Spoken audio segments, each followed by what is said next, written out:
Hi, ಇವಾಗ time ಬೆಳಿಗ್ಗೆ 6 ಗಂಟೆ ಆಗಿದೆ. ನಾವಿವಾಗ ಮೆಜೆಸ್ಟಿಕ್ಗೆ ಹೋಗ್ತಾ ಇದ್ದೀವಿ. Hi, welcome back to my YouTube channel. ನಾನು ಅಣ್ಣ ಡಿಂಪಲ್ 3 ಜನರು ಕೂಡ ಮೈಸೂರಲ್ಲಿದ್ದೀವಿ. Once again Mysuru. ಸೊ ಮೈಸೂರಲ್ಲಿದ್ದೀವಿ. ಮೈಸೂರಲ್ಲಿ ಪಿತೃಪಕ್ಷ ಪೂಜೆಯನ್ನು ಮಾಡೋಕ್ಕೆ ಅಣ್ಣ ಬಂದಿದ್ದಾರೆ. ಅಣ್ಣನ ಜೊತೆ ನಾನು ನನ್ನ ಮಗಳು ಬಂದಿದ್ದೀವಿ. ಸೇಮ್ ಟು ಸೇಮ್ ಇಬ್ಬರು ಒಂದೇ ಥರ ಡ್ರೆಸ್ ಹಾಕ್ಕೊಂಡಿದ್ದೀವಿ. ಅಣ್ಣಂಗೂ ಹೇಳಬೇಕಾಗಿತ್ತು ಪಿಂಕ್ ಹಾಕೋ ಅಂತ. ಇನ್ ಕೇಸ್ ರೇಖಾ ಇದ್ದಿದ್ದರೆ ರೇಖಾ, ಅಣ್ಣ, ನಾನು, ಡಿಂಪಲ್ 4 ಜನರು ಕೂಡ ಒಂದೇ ಥರ ಡ್ರೆಸ್ ಹಾಕ್ಕೊತಾ ಇದ್ವಿ. ಏನು ಮಾಡೋಕ್ಕಾಗಲ್ಲ. ಸೊ ಇವಾಗ ಹೋಗ್ತಾ ಇದ್ದೀವಿ. ಫಸ್ಟು ಅಣ್ಣನ ಫ್ರೆಂಡ್ ಚಂದ್ರಶೇಖರ್ ಅಂತ ಇದ್ದಾರೆ, ಅವ್ರ ಮನೆಗೆ ಹೋಗ್ತಾ ಇದ್ವಿ. ಸೊ ನೋಡೋಣ. ನೋಡಿ, ಇದು ರೈಲ್ವೆ ಸ್ಟೇಷನ್, ಮೈಸೂರಲ್ಲಿ ಇರ್ತಕ್ಕಂಥ ರೈಲ್ವೆ ಸ್ಟೇಷನ್. ಸೆಕೆಂಡ್ ಟೈಮ್ ನಾನು ಬರ್ತಾ ಇರೋದು ಈ ರೈಲ್ವೆ ಸ್ಟೇಷನ್ಗೆ. ಸೊ ಓಕೆ, ಅಲ್ಲಿ ಹೋದ್ಮೇಲೆ ಏನೇನಾಗುತ್ತೆ ಮುಂದೆ ನೋಡೋಣ. ಮತ್ತೆ ಆಟೋಗಾಗಿ ಕ್ಯೂ ಸಿಸ್ಟಮ್ ನೋಡಿ. ಸೊ ಆಟೋಗೋಸ್ಕರ ನಿಂತ್ಕೊಂಡಿದ್ದೀವಿ. ಎಷ್ಟಿದೆ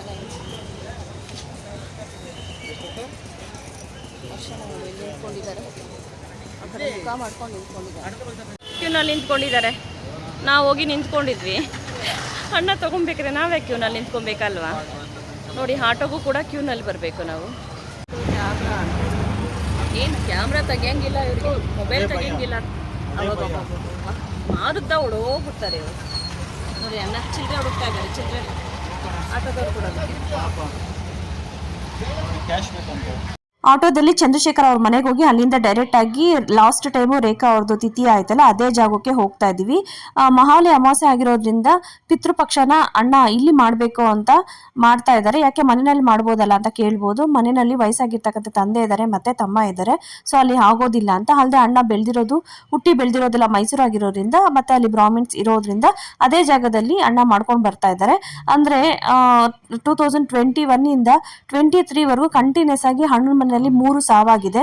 21 ನಲ್ಲಿ ಅಮ್ಮ ಹೋದ್ರೆ, 22 ನಲ್ಲಿ ಅಣ್ಣನ ಹೆಂಡತಿ ಅಂದ್ರೆ ರೇಖಾ ಹೋದ್ರು, 23 ನಲ್ಲಿ ಅಣ್ಣ ದೊಡ್ಡಣ್ಣ ಸತೀಶ್ ಅಣ್ಣ ಹೋದ್ರು. ಅಂದ್ರೆ 3 ಜನನು ಕೂಡ ಪ್ರತಿ ವರ್ಷ ಹೋಗಿರೋದ್ರಿಂದ ಇವತ್ತಿಗೆ ಈ ಒಂದು ಮಹಾಲಯ ಅಮಾವಾಸ್ಯೆಗೆ 4 ವರ್ಷ ಆಗಿದೆ.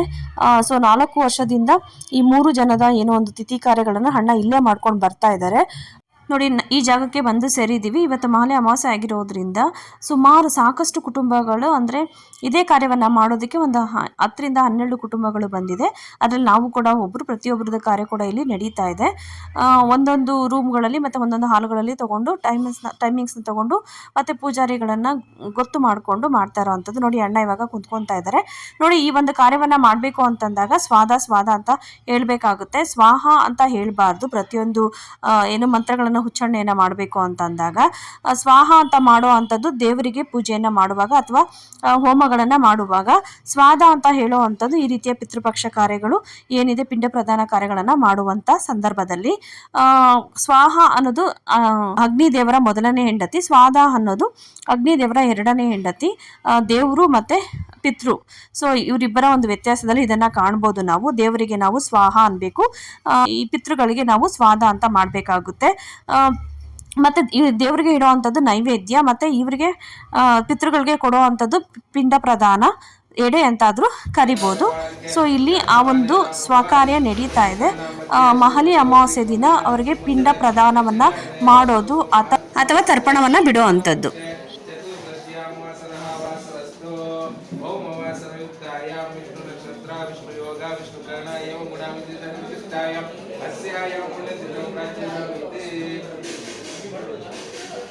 अस्मत् पित्र्यादि सर्वे कारुण्या पितॄणाम् अक्षय पुण्यलोकव्याप्त्यर्थं दक्षिणायन पुण्यकाले पितृपक्षे गंगे कावेरी तीरे शान्तप्रतिनिधि सद्या पितृतर्पणं करिष्ये.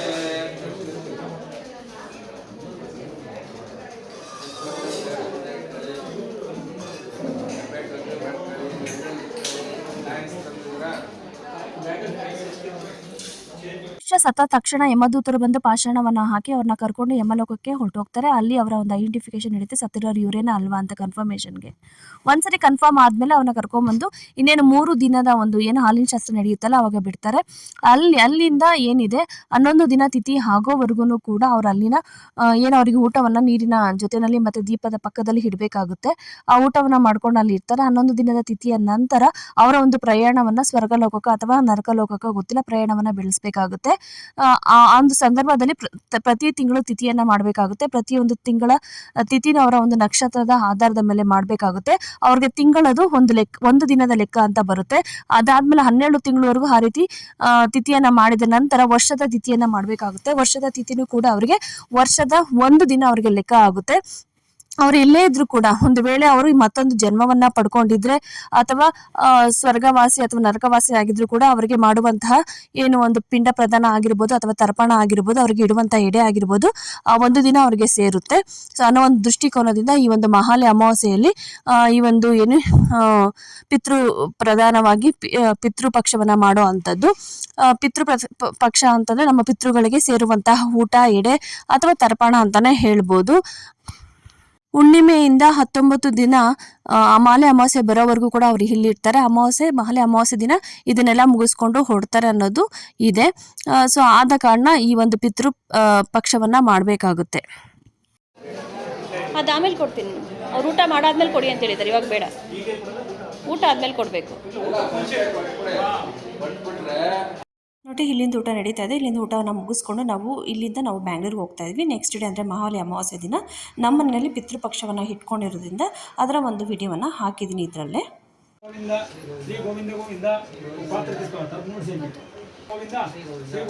कर्पूर में ब्रह्मा गुरु विष्णु गुरुदेवो महेश्वर गुरु साक्षात् परब्रह्म तस्मै श्री गुरुवे नमः। गुरुवे सर्व लोकानां विजये भवरोगिणां सर्व विद्यानां दक्षिणा मूर्तये नमो नमः। ओम श्री गोविंद श्री गोविंद श्री गोविंद गोविंद श्री विष्णु महाराज्ञ प्रवर्धमानस्य अद्य ब्रह्मणः द्वितीय प्रहरार्धे श्वेतरः कल्पे वैवस्वत मन्वन्तरे कलियुगे प्रथमपादे जम्बूद्वीपे भरतवर्षे भरतखण्डे दण्डकारण्य गोदावर्या दक्षिणतीरे शालिवाहन शके बौद्धावतारे श्रीरामक्षेत्रे श्रीराम क्षेत्रे अस्मिन् वर्तमाने व्यवहारिके चांद्रमानेन भृगुवादि सृष्टि संवत्सरण मध्ये श्रीमतो क्रोधिनाम संवत्सरे दक्षिणायने वर्ष ऋतु भाद्रपद मासे कृष्णपक्षे महालय अमावास्यां पुण्यतिथौ वासरस्तु सौम्यवासर युक्तायां विष्णु नक्षत्र विष्णुयोग विष्णुकर्ण एवं गुण विशेषण विशिष्टायां पुण्यतिथौ अस्मतो पितामहं प्रपितामहं आदित्यादि वसु रुद्र आदित्य रूपायः तिलतर्पण कर्म करिष्ये। अस्मतो चंद्रपुट्कोंड अस्मतो गोत्राणां गोत्र सुपर्ण गोत्रायः मी फादर पेरु శ్రీనివాసాచార్య ఇట్లా పడుకోండి శంకుల పోయినట్టు ఇట్లా ఇట్లా అట్లా శ్రీనివాసాచార్య వసూపణం సదాంతర్పయాం సదాంతర్పయామి తాత్ పేరు రామాచారి రుద్రరూపం సదాంతర్పయాం సదాంతర్పయామి అస్మతో తాత్ పేరు हनुमंताचार्य आदित्य रूपम सदांतर्पयाम हनुमंत रत्नाचार्य सुपर्ण सुगोत्राण रत्नाचार्य वसु रूपम सदांतर्पयामि लक्ष्मी देवं मरा वसु रूपम सदांतर्पयामि एंटम मरा वसु रूपम सदांतर्पयामि कावेरम मरा पिना पेरे पेदम पेरे ओम कावेरम मरा सदांतर्पयाम कावेरम అంటే మా పెద్దమ్మకి చేరుతుంది ఆనందమ్మ వసు రూపం సదాంతర్పయామి అంతేనా పుణ్య లోక ఇట్లా అందుకోండి నువ్వు ఇట్లా అందుకోండి ఎబ్బెట్టు ఉద్దేశం వస్తుంది కదా అది కూడా అస్మతో గోత్రాణ సుపర్ణ సుగోత్రాణ సర్వ పితు మాతు మహాలయాంగ కారుణ్య పితృవర్గాణ మాతృవర్గాణ సదాంతర్పయామి ఇట్లా శంకులమైనట్టు సదాంతర్పయాం తర్పయామి సీగా బాగా కట్టుకోండి వాష్ చేసుకోండి అట్లా అవరిద్రాజనం కొంచెం పసుపు పంట చూపించండి. ధూప మహాధూపం ధూపోయం ప్రతివిధ ఇక్కడ మీ తండ్రి గారికి తాతగారులకి మీ పిన్నయ్య గారికి మీ చూపించండి. ధూప మార్గ్రాపయామి. ఇక్కడ సూర్యుని పక్క సూర్యుడి పక్క వచ్చేసినాడు అయినా ఎలుగుంది. ధూప మార్గ్రాపయామి. అక్కడ పెట్టండి. నేను సేపలో ఇచ్చింది లేదండ చూపించండి. హిరణ్య పాత్రములో పూర్ణం దాతి మధు వ్యవసానీతి ఏకదా బ్రహ్మణ వరద ఏక దైవ యజమానాయ తేజోత దాతి. అక్కడ పితృదేవతాభ్యో నమః పితామహదేవతాభ్యో నమః ప్రపితామహదేవతాభ్యో నమః. కర్పూర మంగళ నీరాజనం దర్శయామి. అయినా ఇక్కడ పెట్టుకోండి చట్ట నీరాజనం దర్శయామి. పూలు ఎత్తుకోండి శక్తి రక్షాన్ ధారయామి. అక్కడ వేసి ఫోటో ముద్రేయండి. దూరం హుషారు కొమ్మా అక్కడ ఫోటో ముద్ర మీ పౌలు ఫోటో ముద్రేసి నమస్కారం మీ తాతకేసి నమస్కారం చేసి తాతకి శ్రీకరంచ పవిత్రంచ త్రైలోక్యం పావనం. అది పశువు అది ఏం చేస్తారో దేవుడే తెలుసు. శ్రీకరంచ పవిత్రంచ శ్రీకరంచ పవిత్రంచ త్రైలోక్యం అక్షతే సహ ఆశీర్వాచన సిద్ధిరస్తు. అపవిత్రం వేయండి పవిత్రం విశ్వ నేను తీసేయండి. వెళ్ళకి వచ్చేదమే ఉంగురమేమో కాదు అది.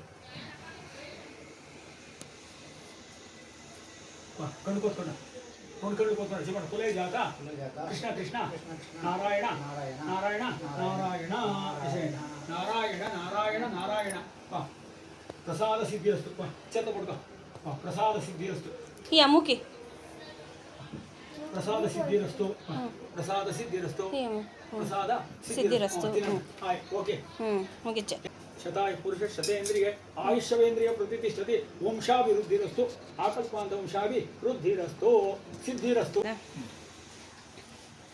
అమ్మా శ్రీరామ గోవింద శ్రీనివాస గోవింద గోవింద. ಇವ್ರು ಯಾರು ಹಿಡಿಯಲ್ಲ ಅಕ್ಕಡೆ